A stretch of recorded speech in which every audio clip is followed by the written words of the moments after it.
बिस्मिल्लाहिर्रहमानिर्रहीम, अस्सलाम वालेकुम। नोटों का बहुत बुरा हशर हो रहा है। यहाँ तो नोटों को सब कुछ समझा जाता है कि नोट होना चाहिए, पैसा होना चाहिए, ताकत, इक़्तिदार, ये सब कुछ है। इज्जत, अखलाकियात, आइन कानून कुछ नहीं है। बज़ाहिर यही आपको लग रहा होता है, लेकिन कहीं कहीं नजर आता है कि अब भी कुछ ना कुछ अखलाकियात इस मुल्क में बाकी है। कि जिस तरह से लोटों का, बेज़मीर लोगों का, बदकिरदार लोगों का बायकॉट हो रहा है, लोग आवाज उठाते हैं, सोशल बायकॉट होता है और इज्जत के लिए उनको जबरदस्ती करनी पड़ती है, जोर आजमाई करनी पड़ती है कि हमारे खिलाफ कोई नारे ना लगाए, कुछ ना हो, या वो छुप कर बैठ जाते हैं। तो ये भी एक उम्मीद की किरण जरूर है। अब आप देखिए कि औरंगजेब खिच्ची ये तहरीक इंसाफ के थे, इन्होंने 26वीं आईनी तरमीम के हक में वोट दिया। अब इनके पास रास्ता ही है, नून लीग की तरफ चले जाएं, या इनका मुस्तकबिल वही है जो जहांगीर तरीन का, राजा रियाज का, परवेज खटक का और IPP का हुआ, ठीक है, इस्तेहकाम पाकिस्तान पार्टी का हुआ। तो अब देखिए कि असेंबली में इनके लिए नारे किस तरह से लगे हैं, वो जरा देखिए मनाजिर। ये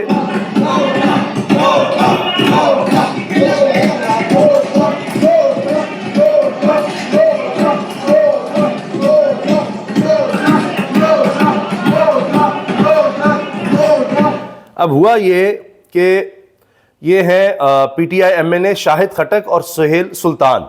इन्होंने मुनहरिफ रुकन औरंगजेब खिच्ची को औकात ये दिलाई, लोटा लोटा के फलक शगाफ नारे लगाए। ये जनाब चीज़ें रिपोर्ट हो रही हैं और देखिए यही इनके साथ हो रहा है। और फिर ये कहते हैं कि जी हम 99 नाम हैं अल्लाह तबारक व तआला के, उनके नीचे खड़े होकर हम कसम खा रहे हैं। औरंगजेब खिच्ची ने कहा कि मैंने कोई पैसे नहीं लिए। अच्छा, अब अजीब बात है, ये लोग अजीब हैं। अच्छा, रुपए नहीं लिए, पता नहीं फिर क्या क्या लिया है। इसके अलावा यह कि मैंने फॉरवर्ड ब्लॉक से बचाया है, तहरीक इंसाफ को फॉरवर्ड ब्लॉक से बचाया है। शर्मिंदा शर्मिंदा फिरते हैं, ये फिर तहरीक इंसाफ में आना चाहते हैं। आप अंदाजा लगाइए, कहते हैं तहरीक इंसाफ टूट जाएगी, खत्म हो जाएगी, इमरान खान दी एंड। भाई उसकी तरफ आना चाहते हैं लोग जो छोड़कर गए, और जो अब भी छोड़कर जाते हैं उनका कोई मुस्तकबिल नहीं होता। कहा जाता है कि जी इन्होंने वोट दिया, अच्छा हो गया, गंद साफ हो गया है, यह हाल हो गया है। अब आप देखिए कि क्या उनकी हैसियत वो रह गई है। ज़ैन कुरैशी साहब की मशकूक हो गए ना, सारा खानदान मशकूक हो गया, अजीब सी सूरत हाल उनके लिए बन गई। तो ये इस वक्त हाल है। आप जो मर्जी करते रहें, जितनी मायूसी फैलाते रहें, मगर एक ये फर्क आप देख रहे हैं। और फिर पाकिस्तान में जो लोग इस वक्त सोच रखते हैं वो सबके सामने है। आप यकीन जाने, आप इस वीडियो के नीचे कमेंट्स पढ़ लीजिएगा कि लोगों की सोच क्या है। ये बात दुरुस्त है, देखिए कि कहें कि जी करोड़ों लोग निकलें और सारी गिरफ्तारियां दे दे या कुछ हो जाए, वो नहीं हो रहा, वो एक्सपेक्ट करना अभी ज़रा मुमकिन नहीं है। मगर हालात उस तरफ जा रहे हैं।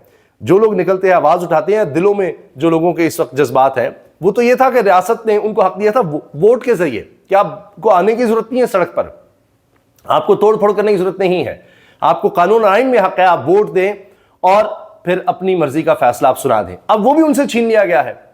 तो अब अगर आप दोबारा छीनेंगे तो कुछ ना कुछ तो होगा। फिर लोग क्या करेंगे? नजर आएगा ना अदालतें रही हैं, ना कानून रहा है, यहाँ तो सबको बांदी बना लिया गया है, लौंडी गुलाम बना लिया गया है। तो लोग क्या कहेंगे? लोग तो कह रहे हैं जी हाँ, कच्चे के डाकुओं की हुकूमत है, कच्चे के डाकू ये कंट्रोल नहीं कर सकते, आम निहत्ते लोगों पर इनका बस चलता है। तो फिर अब देखें कि उम्मीद की किरण है कि कम से कम लोटों की इस मुल्क में इज्जत नहीं है, और ये समझे कि नोटों के जरिए हम इज्जत कमा लेंगे, नहीं, वरना डाकू भी बड़े इज्जतदार हो जाए। फिर अगर ये है, आज क्या जो हुकूमत में बैठे हैं उनकी कोई इज्जत है, मुंह छुपाते फिरते हैं, अवाम में जा ही नहीं सकते, इसलिए वो अवाम की नहीं, वो कहीं और खिदमत गुजारी कर रहे हैं, उनका फोकस वही है। अब हाल ये है कि आज वजीर साहब फरमा रहे हैं कि अगले 10 साल तक बिजली महंगी होती रहेगी, 10 साल तक अब तबाही बर्बादी है। अभी इन्होंने IMF को भी कमिटमेंट दे दिया कि हाँ जी, ये जो सर्कुलर डेट है इसको हम खत्म करेंगे, बिजली और भी महंगी करेंगे। दूसरी तरफ आप देखें कि अवाम के लिए कोई कानून साजी नजर नहीं आएगी, कोई बिजली कंट्रोल करने के लिए, कोई अवाम के लिए कोई कानून ऐसा हो उनके तहफ़्फ़ुज़ के लिए, उनकी इज्जत के लिए, तकरीम के लिए, कि जी देखें ये 4 दिवारी का तक़द्दुस पामाल हो रहा है, तो ये तो खुद कर रहे हैं। ये आप सोच सकते हैं उसके लिए कानून बनाएंगे, लोगों की ज़िंदगी में कोई बेहतरी लाने के लिए कानून बनाएंगे, नहीं। जहां इनकी अपनी ज़ात इन्वॉल्व हो, वहां इतनी तेज़ी से सेकेंड्स में कानून साजी होती है, सेकेंड्स में, दिनों में, हफ्तों में नहीं, सेकेंड्स में।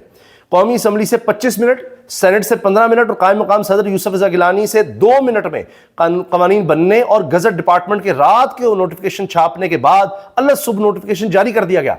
रात को छप भी जाता है, ये जी तादाद 34 करेंगे, सर्विस चीफ्स को 5 साल उनकी मुद्दत मुलाजमत होगी।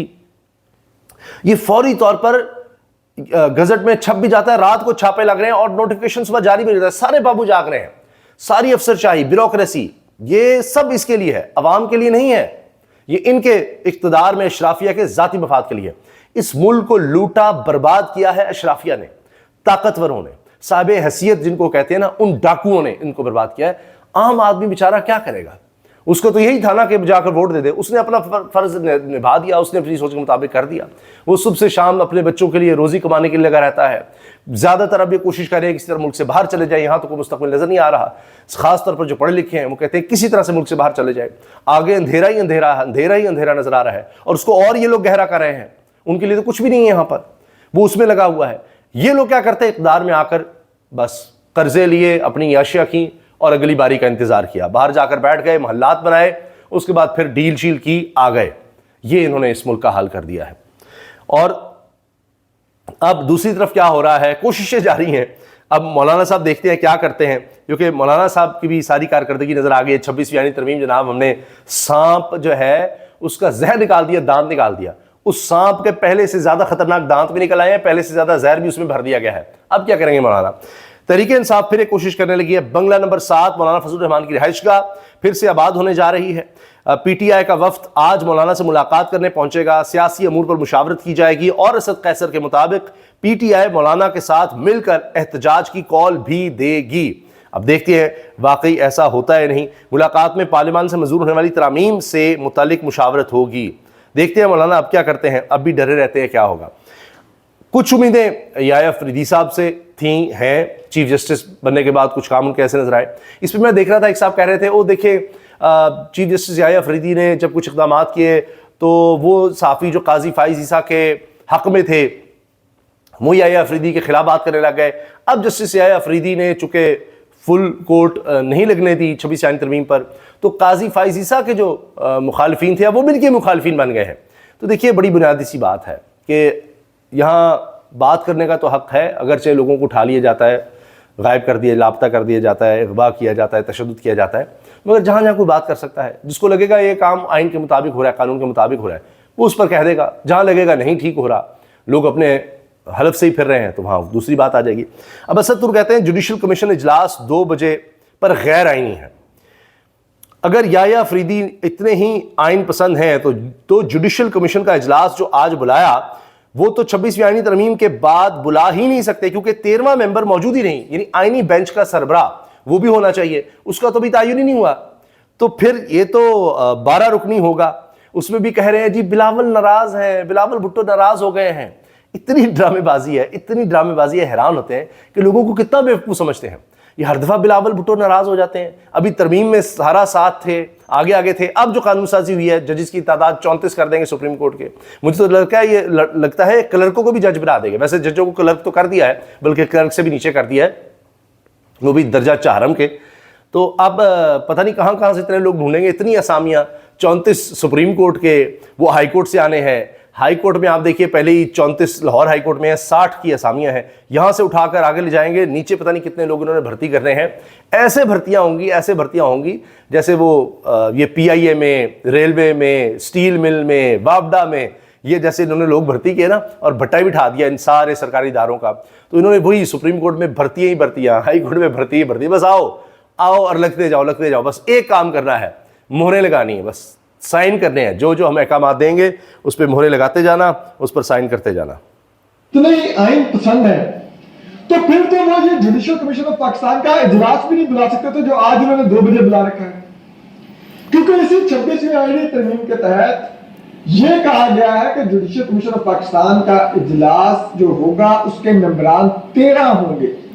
तो उसमें वही आईनी बेंच का सरबराह भी होगा। यही बात तू कह रहे हैं कि फिर चीफ जस्टिस अगर आइन पसंदी की बात करते हैं तो फिर तो ये इजलास हो नहीं सकता था। बहरहाल देखते हैं, और मुझे अभी भी उम्मीद है कि सब कुछ जिस तरह हुकूमत चाह रही है वो नहीं हो पाएगा, और इसीलिए हुकूमत परेशान फिर रही है कि हम जो कानून साजी करते चले जा रहे हैं, जो हमसे करवाई जा रही है, सिवाय बदनामी के और कुछ नहीं है। जितना भी कर ले, मियां नवाज शरीफ कहेंगे मैं यहाँ नहीं था, मरीम साहिबा भी अब जा रही हैं जी, और हमारी वो खबर दुरुस्त साबित हुई कि वो लंदन नहीं, कहा जा रहा है जिनीवा जा रही हैं, क्योंकि वहाँ पर फिर एहतजाज हो जाएगा लंदन में, बरतानिया में।